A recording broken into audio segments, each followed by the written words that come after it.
We actually have working ancient gears today. The Tempai dragons are here, and out of this same event, we have catching these hands, the deck, along with some other interesting goodies. Make sure you guys smash the living crap out of that subscribe button so you guys don't miss out more on us, because we're starting off here with Ancient Gear OTK. And when I saw Ancient Gears finally got support, I was so excited, and I was curious to know what people were going to do with this deck to kind of challenge the meta. And we actually had somebody out here actually finding success with this deck. And, you know, the Ancient Gearbox, bricks, and all of that stuff that, you know, you used to play, this build does not play the box anymore. It's such a sigh of change that, you know, you have this OTK fodder pile out here that has kind of changed. And I think a lot of the madness that this build has now coming with it is the fact that Urgent Schedule is a heck of a Yu-Gi-Oh card for this. You know, go second, slam down Urgent Schedule. You have droplets in here. You know, you just have to have one card to kind of get the deck going, and you're off to the races. So I find that that's very interesting. You know, throughout all of these changes, Ancient Gear is back.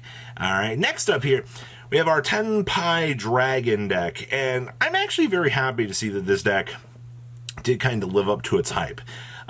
We didn't see a lot of crazy results, but I still think that, you know, the TCG is going to enjoy this deck. Having a going second OTK deck that, you know, you can board break your opponent on feels so extremely good. Like, it's about physical time that you get something out here that you can kind of gas your opponent through and just create this huge scenario.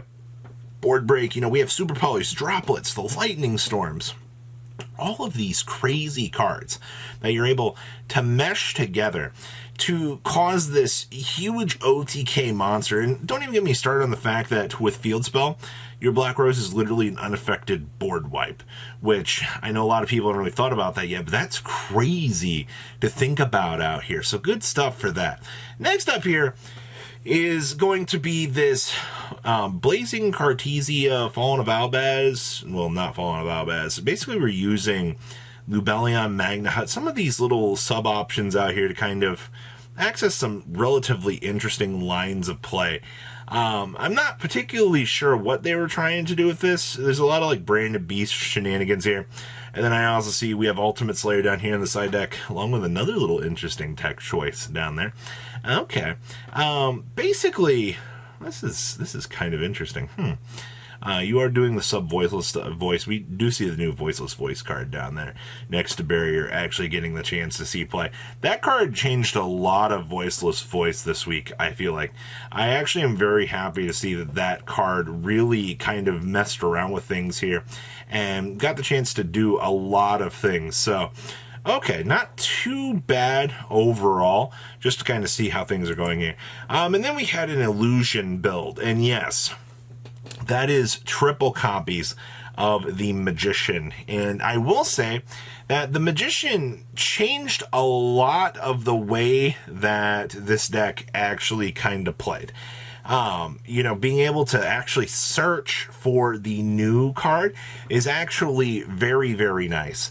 The little forcing your opponent to set and then doing a pop on both sides of the field. A lot of people have talked about, you know, I don't really know if I want to justify the slot to this. I think it's worth it, honestly. Like, worst case, if you draw it, it's an immediate discard outlet to special summon the Magician itself. So I think that's worth noting. You know, whatever the bricks do tend to kind of add up into for the build, you'll find some sort of way to get rid of them to kind of streamline, you know, to victory. So that's cool. And then the last build out of this event, so the last three list, was this Catch These Hands deck. And when this got posted online, I think this was a 7-man event.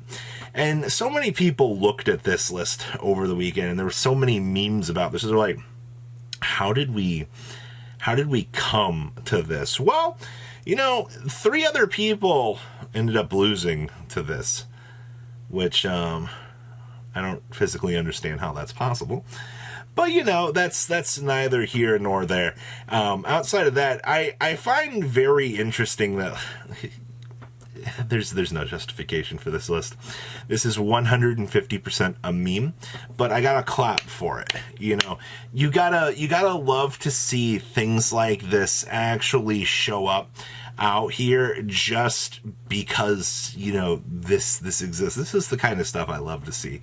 Next up here, we have this, the beautiful, beautiful, beautiful pile of the new little generic insect plant support actually got the chance to show up. Now, I think there was an Odotic build that showed up. I don't currently have it on hand because I missed it. But we did get the chance to see that this engine did make some sort of splash. But you do see we're playing the Naturia Cicatrine here. We have a mini little Mage package. We are doing the Sunseed stuff. You are more on that plant side of things than, you know, you actually want to be. And I actually think that it's pretty good. Now, we also played the Naturia Bamboo Shoot down there. Yeah, we know how many times Bamboo Shoot actually shows up out here. Well, honestly, spell trap blocking your opponent and telling them no, especially if you can get that on the field turn 1 of the game, it's so stupid. Get in permit, what you gonna do? Alright, what else we got back here today? We have a Gandora deck. Now, I'm not gonna lie, I knew Yugi's new cards weren't gonna be anything too crazy, but seeing that people were actually trying some ideas out here with the deck, I think is very, very nice. Now, there's not to say that we won't get a power-up along the way out here for this, which I think is fine. But the Nadir Servant package in here with Maximus, I think, is a huge help. You know, being able to fling an Ints and be able to fling a Garua to generate some sort of advantage is actually pretty good. The downside is, I think you get extra deck locked with this stuff. Also, you know, being able to get Extrav into some free advantage. They definitely, you can tell, played the best of the best that you really can with this deck. Your engines aside, like, you can only carry a deck so hard with good cards. So I think this is a pretty good step in the right direction for this deck. And then we have actual Veilance out here.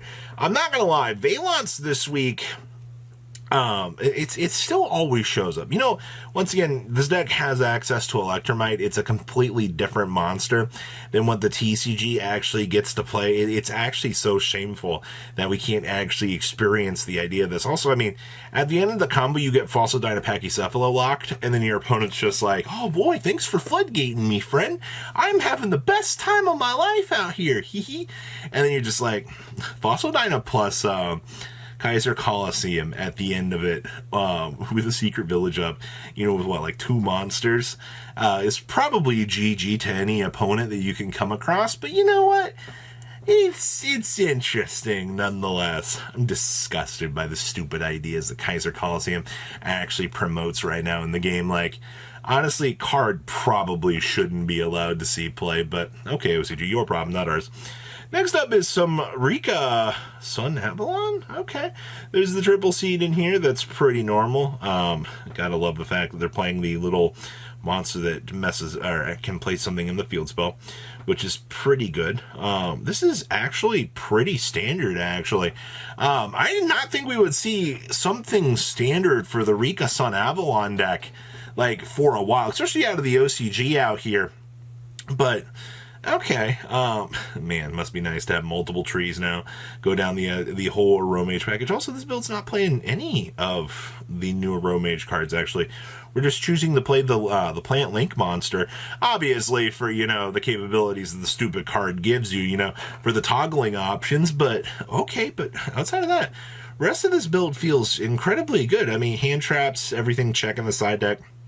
The pure anti-hate that side deck actually gives you is insane.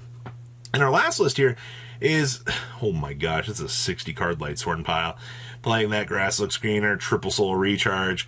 This is what the OG players are gonna want to come back to and actually play. You know, all of the Lightsworn piles combined together, your whole goal, mill, and then I see that we are playing the Arch Nemesis package in here as well.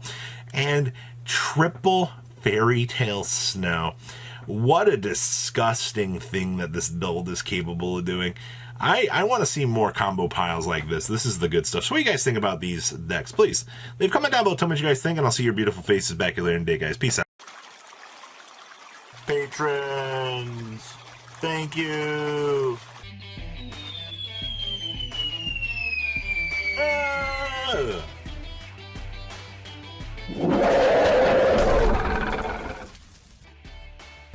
Thank you so much for watching. Check out these other videos.